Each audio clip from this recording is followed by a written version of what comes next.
I'm Lani Malmberg and I'm a professional gypsy goat herder. I run about 2,000 goats and I work on contract 365 days a year. And with a big herd of goats, I go in and I want to know what the goal is for the land. What plants do you want here? The weeds are usually just symptoms, and I'm not interested in the symptoms as much as I am what is your goal and what do you want here? And then we go about building a living system where all the right plants are in the right spots for you. I got degrees in environmental restoration, botany and biology, and a master's degree in weed science. While I was in grad school, I was the only student in the weed program that was not funded by a chemical company.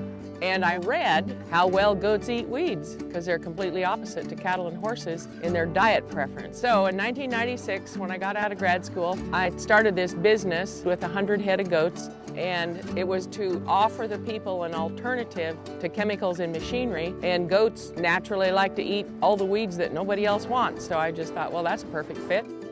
Goat has a whole different set of enzymes and bacteria in their saliva and in their gut, which allows them to eat all kinds of things that sheep and cattle can't eat and a horse won't touch. For instance, castor bean, deadly poisonous plant, and it doesn't bother goats a bit.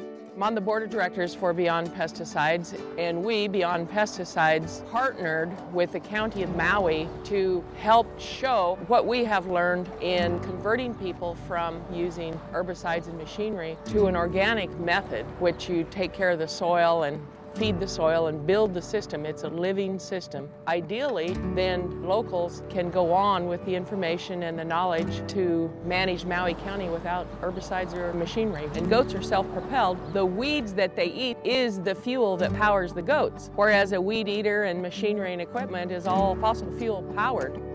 This is a perfect balance of art and science. Art is handling the animals anywhere, anytime, getting them to do what you need to do to get the job done. The science is knowing the plants, knowing plant families, and what could grow there and why certain things are a problem. And then I work with a spiritual layer on top of the whole thing, which you've got to be in tune with the energy of the land, the spirit of the water, and the culture of the people where you're working.